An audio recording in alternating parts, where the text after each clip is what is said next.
बच्चों, आज का हमारा टॉपिक है भोजन पकाने की विधियाँ। भोजन पकाने की विधियाँ किस तरह से शुरू हुई। पहले जो मनुष्य था वह कच्चा भोजन करता था, लेकिन जैसे जैसे सभ्यता का विकास हुआ, आग की खोज हुई, तो आदि मानव जो है भोजन को पकाकर खाने लगा। भोजन जैसे उसने भोजन को पकाकर खाना प्रारंभ किया, उसके साथ साथ ही भोजन पकाने के बहुत से मेथड डेवलप हो गए, और वही मेथड जो है आज एक आर्ट बन चुके हैं। अब ये प्रश्न उठता है कि भोजन पकाने की विधियां जो होती हैं वो कितने प्रकार की होती हैं और क्या क्या होती हैं। लेकिन उससे पहले हम लोगों को यह जानना आवश्यक है कि भोजन क्यों पकाया जाता है, भोजन पकाने के उद्देश्य क्या हैं। तो भोजन पकाने के क्या क्या उद्देश्य हैं।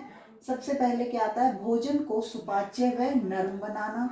उसके बाद आता है भोजन को स्वादिष्ट बनाना, भोजन में जो रोगाणु उपस्थित होते हैं उन्हें नष्ट करना, भोजन में विभिन्नता लाना, स्वाद बढ़ाना, भोजन की दुर्गंध दूर करना और संरक्षण।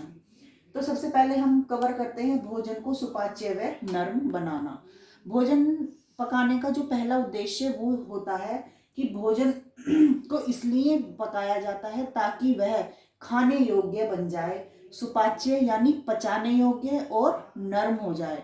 क्योंकि बहुत से जो कच्चे भोज्य पदार्थ हैं वो बहुत ही कड़े होते हैं, और कच्चे उनको पचाया जाना जो है वो संभव नहीं होता है। तो पकाने के कारण उनके जो स्टार्च के कण होते हैं वो टूट जाते हैं और भोजन अच्छी तरह से पच जाता है। इसके बाद आता है आपको भोजन को स्वादिष्ट बनाना। कच्चा भोजन जो होता है वो खाने में बिल्कुल भी स्वादिष्ट नहीं लगता है। तो भोजन के रंग, रूप और आकार को अच्छा बनाने के लिए और उसका स्वाद बढ़ाने के लिए उसमें गरम मसाले, नमक और ये सब चीज़ डालकर हम भोजन को पकाकर जो है स्वादिष्ट बना सकते हैं। नेक्स्ट आता है भोजन में उपस्थित रोगाणु नष्ट करना।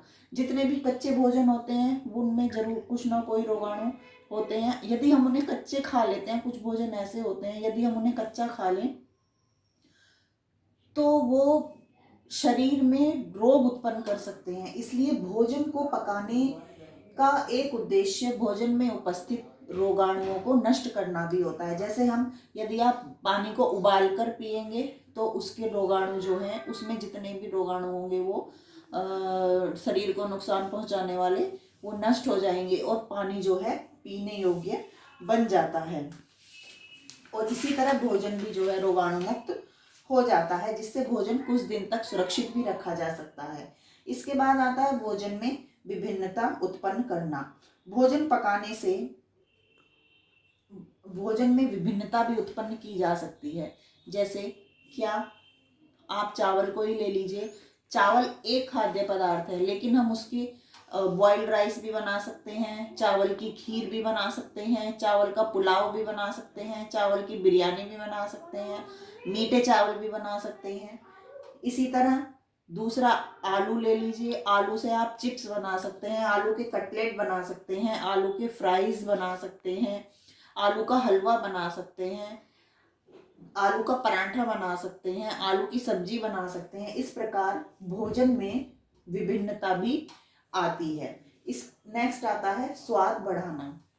भोजन को यदि हम अच्छी तरह से पकाते हैं तो भोजन का स्वाद भी बढ़ जाता है। भोजन जो कच्चा खाने में लगता है, यदि उसे पकाकर अच्छी तरह फ्राई करके मसाले वसाले डालकर बनाया जाए तो भोजन का स्वाद बढ़ जाता है।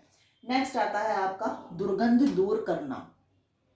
भोजन पकाने का एक उद्देश्य दुर्गंध दूर करना भी होता है, क्योंकि भोजन कच्चे भोजन से, जैसे मांस, मछली और अंडा, ये जितनी भी चीजें हैं इनमें से कच्चे अगर हम देखें तो बहुत दुर्गंध आती है। लेकिन यदि मांस, मछली और अंडे को पकाकर खाया जाए तो उनकी दुर्गंध दूर हो जाती है। इसी प्रकार आप दूध को ले लीजिए। दूध में कच्चा जो दूध होता है उसका टेस्ट अलग होता है, स्मेल अलग होती है, लेकिन आप अगर पकाने के बाद उसको पिएंगे तो उसका टेस्ट और उसका स्मेल जो है वह डिफरेंट होगी। नेक्स्ट एंड लास्ट आता है आपका संरक्षण। भोजन को पकाने का एक उद्देश्य संरक्षण भी होता है। भोजन को पकाकर आप जैम, जेली, मुरब्बा बना सकते हैं और बहुत ही दिनों तक इसको संरक्षित रखकर बहुत दिन तक आप इसको इस्तेमाल कर सकते हैं। Thank you.